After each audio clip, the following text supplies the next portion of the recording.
COMELEC sa buong kasaysayan ng COMELEC.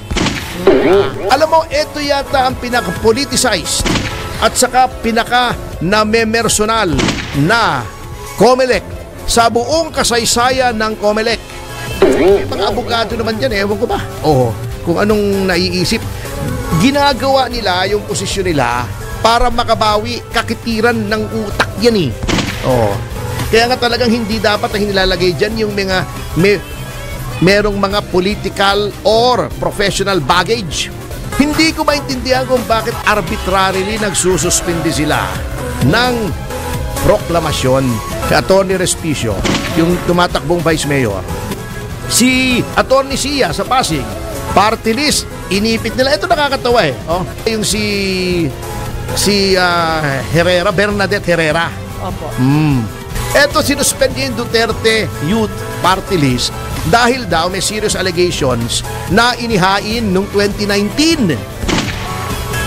2019 pa eh, ba't ngayon lang? Dahil kalaban ang Duterte Youth, dahil oposisyon, dahil nagulat kayo, nakakuha ng 3 seats, dati isa lang. Anyway, sige. Punta na tayo sa ibang bagay. Ito, nagugulat na naman ako. Alam nyo, para sa akin dati I was willing to give etong COMELEC natin yung benefit of the doubt. Pero grabe itong nangyayaring ito. Hindi ko maintindihan kung bakit arbitrarily nagsususpindi sila ng proklamasyon. Alam mo, ito yata ang pinaka-politicized at saka pinaka-namemersonal na COMELEC sa buong kasaysayan ng COMELEC. Kita mo nag-umpisa to yung si Respicio, si Atty. Respicio, yung tumatakbong Vice Mayor. Hindi rin siya nakapag-oath eh. Yun nga, tignan mo yung history tignan natin yung history. Yan ay nagreklamo na may problema daw kung i-connect yung counting machine sa internet bago mag-transmit. Yung before, di ba? Yes. Dapat pagtatransmit na lang, saka lang magko-connect. Yes. Okay. Dinimanda siya, pinapadisbar, pinatatanggal bilang CPA, di ba? Ano nangyari? Di ba sumunod din sila kay Atty. Respicio? Nagbigay din sila ng instructions, di ba, na huwag i-connect. Ibig sabihin, sa makatuwid bagay tama si Atty. Respicio. Ngayon, nanalo yung tao. Sinususpend nila yung proclamation. Bakit? Kingkoy eh. Hindi ko maintindihan. Halal ng bayan yan. Hindi ba ang papel ng COMELEC is to determine yung sovereign will? Ang sovereign will ay yung halal ng bayan. Yung pinili ng bayan. Because sovereignty resides in the people and all government authority emanates from them. Isa yan sa bedrock principles ng ating saligang batas. Bakit pinipigilan mo yung will of the people dahil lang napikon ka kay Atty. Respicio, dahil lang hindi ka agree sa mga sinasabi niya sa Facebook? May mga iba pong mga IT experts, ang daming sinasabi tungkol sa source code, doon sa mga kung ano-ano pa, hindi ko naintindihan that's all Greek to me. Pinaparestrict nila yung sa Facebook. Hindi ba demokrasya ito? Hindi ba dapat may free exchange of ideas? Bakit pag ayaw nyo? Di ba? Hinaharas nyo. Yung si Atty. Sia sa Pasig, may sinabi kayo, hindi nyo nagustuhan, maaring bastos. Nagbiro. Ako, medyo nabastos din ako. Ngunit, hindi yon dahilan para i-disqualify.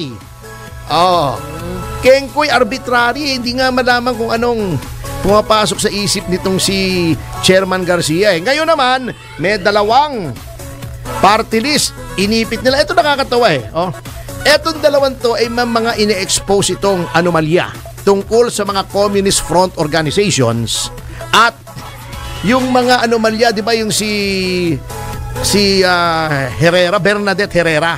Opo. May mga in-expose siyang kakengkuyan ni Kimbo. Yung tungkol sa possible, sinasabi ko, hindi pa naman nahusgan, corruption. Eto, sinuspend niya yung Duterte Youth Party List dahil daw may serious allegations na inihain noong 2019. ang mga identified na mga left-leaning organizations. Dahil daw sa red tagging. Anong red tagging? Pag sinabi ko na itong organisasyon na to ay Communist Front or may kaugnayan sa komunista, hindi red tagging yun kung yung mismong hepe ng Communist Party, si Joe Masison, inadmit kung sino-sino mga organizations. At saka kung obvious naman, kung may nagsasabi naman under oath sa Senado, sa Kongreso, na itong mga to ay nagre-recruit ng mga miyembro na ginagawang armed insurgents. O kung documented Ngayon, ito nagtataka ko kung serious nga ang allegations. 2019 pa ba't ngayon lang? Dahil kalaban ang Duterte Youth. Dahil oposisyon. Dahil nagulat kayo, nakakuha ng 3 seats, dati isa lang. Sino bang magaling na tao na gumawa ng mga bagay kaya nabwisit sa administrasyon? Hindi ba yung dating kliyente niya? Si BBM. Di ba? Bakit ngayon? Anong pinagsasabi nyo ba? Ano mo yung red tagging with all due respect to other people? Yung sinasabi mo red tagging, sasabihin mo hindi pwede mag-red tag. Violation yun ng right sa free expression Bakit hindi ko pwedeng akusahan na ikaw ay Communist Front Organization o sympathizer ng komunista? Hindi ba pag may kinikriticize kayo? Di ba sinasabi nyo? Di ba noon? Ang anong sigaw ng mga tao noong panahon ni Marcos Sr. Marcos, Hitler, diktador, tuta, pasista. Bakit pwedeng kaming tawagin ng mga identified sa mga komunista na pasista? Bakit hindi namin sila pwedeng tawagin komunista? Hindi pwede yun. Unconstitutional yun. Di ba? Pwede mo kaming sabihin diktador kami? Diktador yung presidente, kayo hindi pwedeng sabihin komunista kayo. Di ba? Pwede kayo mag-accuse ito ay pumapatay ng EJK, ng mga adik. Hindi kayo pwedeng akusahan na nagre-recruit kayo ng mga NPA na pumapatay sa mga pulis. Pwede yun. Unconstitutional yun. Kayo lang ang pwedeng bintang? Kami hindi. Hindi pwede yun. Anong red tagging pinagsasabi na naman itong COMELEC? Mga abogado naman dyan, ewan ko ba? Kung anong naiisip. Ginagawa nila yung posisyon nila para makabawi, kakitiran ng utak yan Kaya nga talagang hindi dapat na hinilalagay dyan yung merong mga political or professional baggage. Ilalagay mo dyan, di ba? Kaya mabigat Dapat dyan kasi, kaya nga ang COMELEC ay may mga safeguards. Yan ay independent constitutional body, di ba? May fixed na 7-year term. May mga kanya-kanyang term yan. Hindi mo pwedeng tanggalin kundi impeachment kapag eleksyon napakalawak ng powers ng COMELEC. Para nga ito insulated from politics, gagawin mo namang instrument for personal or political vendetta. Mali. Nilalabag mo konstitusyon. That is culpable violation of the Constitution. Kanya lang, because of the reality, sino mag-i-impeach kay Garcia? Bata ng Pangulo yan Di ba? Personal choice yan. At abogado niya yan. At abogado yan na napakaraming mga tao. Pwede mo bang kontrahin ngayon yung mga kliyente mo? Naging kliyente mo yan? Magkakaroon ka ba ngayon, hindi ba papasok yung conflict of interest? And the fact na nakinabang ka, nabayaran ka. Nitong mga taong to, bago ikaw ang COMELEC commissioner, the same people, na kliyente mo dati, yun ang lalaban ngayon. Paano yun? Hindi ba conflict of interest yun? Kaya talagang ill-advised Dapat mga career talaga.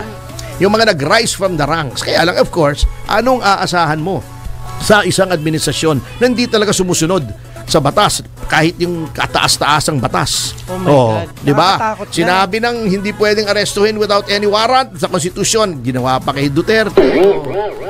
Di ba? Yung si Cassie Leong, inaresto, walang warrant. Yung contempt power, sinabi na ng Korte Suprema, dapat may due process. Arbitrary, whimsical, capricious, contempt ng contempt. No person shall be deprived of life, liberty, or property without due process of law. Yun, nakakulong si Grijaldo. Hindi ba deprivation of liberty yan without due process? Alam ko ninong din nila. Ay! Kingkoy nga Si Pangulo. Pahala kayo. Ayan. Ngayon, nagtataka sila kung bakit nangamoting kahoy yung mga kandidato nila. Lalo na yung mga perceived na pinaka-tuta ng administrasyon, yun ang naulat. Katulad ni Tolentino, ni Benhar Abalos, puro nangamote lahat yan. 5 lang ang nanalo Malaking sampal yun. Anyway, ayusin po natin habang may pagkakataon pa, habang may time pa.